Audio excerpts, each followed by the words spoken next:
Hey everyone, welcome to another top 10 list, and here's my top 10 personal favorite vampire movies. Yes, I know vampire movies nowadays have gotten kind of old. A lot of people are really sick of the vampire genre, mostly due to Twilight, because Twilight just ruined it for all of us. Like, God, the fucking nuts franchise, but yes, but there are a lot of good vampire movies. Throughout the history of film, there's been some great vampire movies. So I thought I'd count down, since this is the month of October, I'd count down my top 10 personal favorite vampire movies.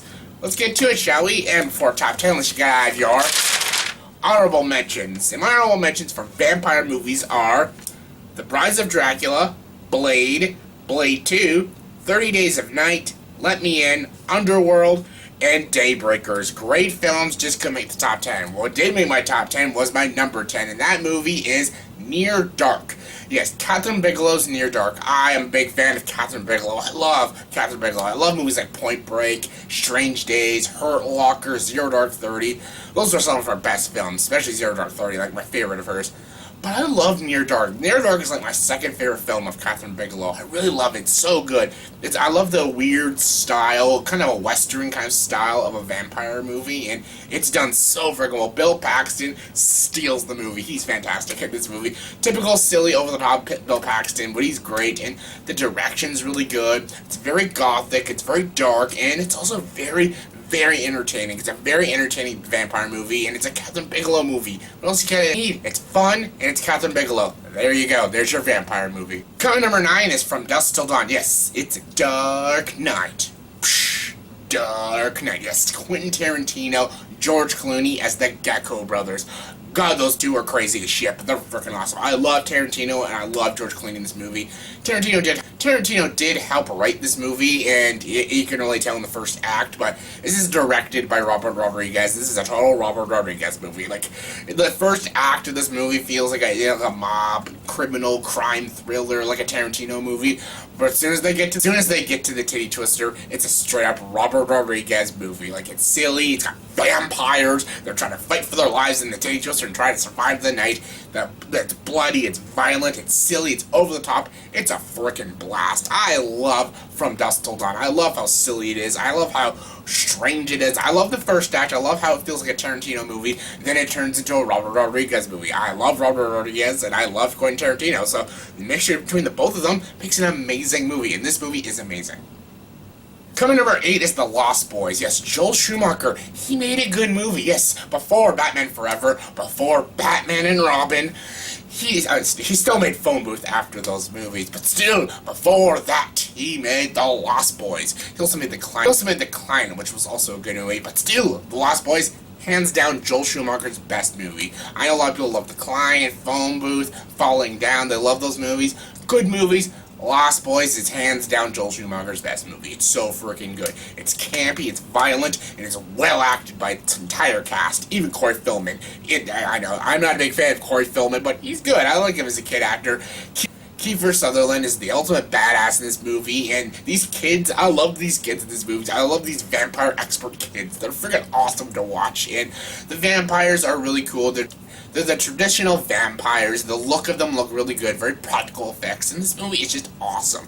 It's very riveting, it's very atmospheric at times, and it's very well directed. One of the best vampire movies.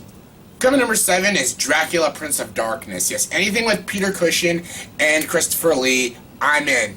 I'm a big fan of Peter Cushing, and I'm a big fan of Christopher Lee in this movie. He's got the both. You got freaking Van Helsing versus Dracula. Almost like the original, but a little different. And this brings Christopher Lee back. And as much as this movie isn't as good as its predecessor, but it's a blast to watch, especially to watch at Halloween. Like, watching all the old school Christopher Lee Dracula movies, they're the best movies to watch around this time, the October time, the Halloween time. And this is like one of my personal favorites. I really enjoy this movie. I love how campy it is. I love the performances by the two lead characters, and I just love watching it. I just love campy old school horror movies, and this is a great campy old school horror movie. Coming number 6 is a tie between the two Fright Night movies. Yes, the 1985 Fright Night and the 2011 Fright Night. Yes, I love both Fright Nights. And as strange as it is, I love both of them equally. They're both very similar and very different at the same time. Like, they're really, really good movies. The first one, the original one, is kind of more of a campy movie, and this new one is kind of like a straight-up horror movie with a little comedy in it. The original was a lot more campy and a lot more funny and entertaining to watch, but the new one was more spooky and atmospheric and actually just kind of, it had better acting in it, but both are still so freaking good. They both really show their eras very well. The 80s version acts like an 80s movie, and the 2011 version acts like a very modernized vampire movie. And they're both so freaking well done. They're both very entertaining and both great movies to watch during the Halloween time. And I love how they do the characters very differently. Like, I love in the original, Evil Ed is the popular guy, and Amy and Charlie are the nerds. In the new one, Charlie and Amy are the cool people, Evil Ed's the nerd. And I love that they both made Jerry the cool guy. But a cool guy in the 80s looks different. Like, he wears a suit and everything. He's all suave, Rico Suave. But in the modern version, Colin Farrell plays Jerry, and he just wears white beaters and looks like a tough guy. See, cool is different in each era, and both these movies just did it very well. And I love both the Peter Vincents. Like, the original Peter Vincent is like this old, holy, wise man, and in the new one, he's kind of a vulgar idiot who does TV shows. And they're both great. I love David Tennant, and I love both versions. They both did the characters very well, and they both told the stories very differently, but also very similar, and they both worked so well. Both movies I love, and they're both fantastic vampire movies. Coming number 5 is Interview with a Vampire. Yes, Interview with a Vampire, Anne Rice. I wish more of her books got made into movies. We got this movie, which is awesome, and we got Queen of the Damned. Ugh, this movie's awesome, though. I love Brad Pitt. He's awesome as Louis. I love Vampire Lestat. Tom Cruise, bitches. Kirsten Dunst, Tony Banderas, Christian Slater. Yes, they're all fantastic, and another thing I love about this movie feels like a genuine vampire movie. It feels very gothic, very dark, and it feels like a genuine vampire movie. And when you watch movies like Twilight, who don't feel anything like vampire movies, watch Interview with a Vampire to get sucked into this vampire world, and it's just so freaking well done. I love the costume design, I love the production design. It's very well edited and very well shot too, and the performances are just so freaking good. It did the book a lot of justice because the book is very good, but the movie is very loyal to the adaptation. And it's just a very good movie. I love this movie. This movie I can watch more than just in Halloween time. I can watch this movie at least once a month. It's a fantastic movie. One of the best vampire movies. Coming number 4 is Horror of Dracula. Yes, basically everything I said about Dracula, Prince of Darkness, I say the same thing about this one, but and then some. Peter Cushing, Christopher Lee, both in it, both do a fantastic job, even better. This movie's a little more spookier and a little more campier, which makes it even better. I love this movie. This movie brought me into the old school Dracula films. This movie just introduced me to Christopher Lee as a vampire. Throughout my whole childhood, I thought Christopher Lee was just Saruman and Count Dooku, but apparently he's Saruman, Count Dooku, and fucking Count Dracula. Also, Cars the Mummy, he's good in that too, but this movie introduced me to the good Dracula movies, the good campy Dracula movies, and I thank it for that. It's fantastic. Number 3 is Let the Right One In. Yes, I put Let Me In my honorable mentions. This movie is Let Me In, but better. It did it first. And Let Me In is almost like an exact replica of this movie. It's a remake, but it's very similar. They're both very similar. It's almost like watching True Grit, the original and remake. They're very similar. This movie just does it in a very darker and more unpleasant way, which makes for a more pleasant watch. Yeah, it sounds fucked up, but the performances in this movie were much better, much stronger. You know, I love Chloe Grace Moretz and Cody Smith-McPhee in the original. They're both very good. The two kid actors, I just bought their chemistry more in this film. And this movie is dark. It's bleak. It's fucked up, especially in the third act. God, oh, you're just like, you're shaking almost just how pleasant it is. And it's so freaking well done. Let the Right One In is a fantastic movie. If you're into the very dark vampire movies, check this one out. You'll love it.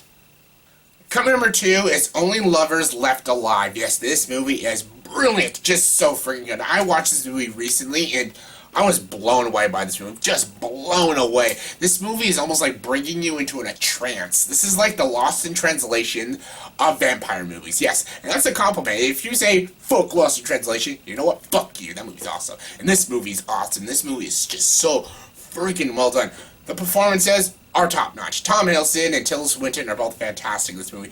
Both have very good chemistry with each other, and the performances are freaking awesome. Even like Anton Yelchin is in it, and he's great. John Hurt, they're very good in this movie, and it's based in our world and our time, and the way they do it is just so freaking well done. And there's something so dark about this movie, but also very soothing about this movie. It is fucking awesome. The scores are good, the cinematography is good, and everything about this movie just sucks you right into this world. You get sucked into these characters' stories, and you just get sucked right in. The movie is like about 2 hours long, but it feels like a half-hour movie. Like, it goes by so fast because this movie is just so brilliant. It's one of the best vampire movies I've ever seen, and the more and more I think about it, the more and more I love it. This movie is fantastic. If you've not seen it, check it out right away. You will not regret it. It's fantastic. And my number one favorite vampire movie is, of course, the king of vampire movies, Bram Stoker's Dracula. Francis Ford Coppola did a fantastic job. I have no idea why Gary Oldman didn't get an Oscar nomination to play this role. Like, he was so freaking good. He was so good. I love Anthony Hopkins as Van Helsing. He's fucking awesome too. But Gary Oldman was so freaking good. His performance was so good, and he scared the living shit out of me. Like, he is terrifying in this movie, and that laughter, fucking scary, just terrifying. Even his chemistry with Winona Ryder, it's good. Keanu Reeves, he's okay, but yeah, it's still, you're just getting sucked up into this story, and it's based off an amazing book, and it's an amazing movie. It's an amazing book turned into an amazing movie. This movie's just so freaking good. It's a little dark, it's a little violent at times, but it's just so freaking well done. Francis Ford Coppola did a brilliant job. He was a perfect director to direct this movie. No one else could have done it like Francis Ford Coppola. What he did with this movie, with the style and his filmmaking style, just made it so freaking good. It's a riveting watch, and it gets better and better the more times I watch it. It's fantastic. You gotta check it out if you've not seen it, but everyone should have seen this movie. It's Bram Stoker's Dracula, the best Dracula movie and the best vampire movie.